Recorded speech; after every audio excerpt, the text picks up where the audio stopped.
Hello, Kamaxi Cool! Ayan po ang ube ng aking mudra.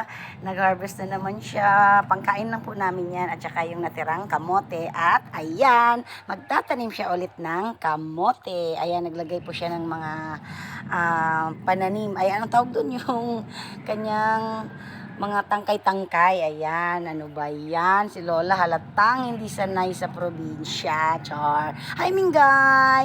Ayan ang kanyang kubo, ang kanyang tapul na luya. Yan na lang po ang natira. At ang natirang kamote. Ayan, si Mudra nililinis lagi ang kanyang kubo, ang kanyang lutuan. Pag gusto niya dyan magluto ng gamit ng kahoy, kanyang mga manok na paninda, konti na lang. Ay, nok-nok. Ay, si Mudra ang sipag. Ayan o, mga luya po yan na tapul.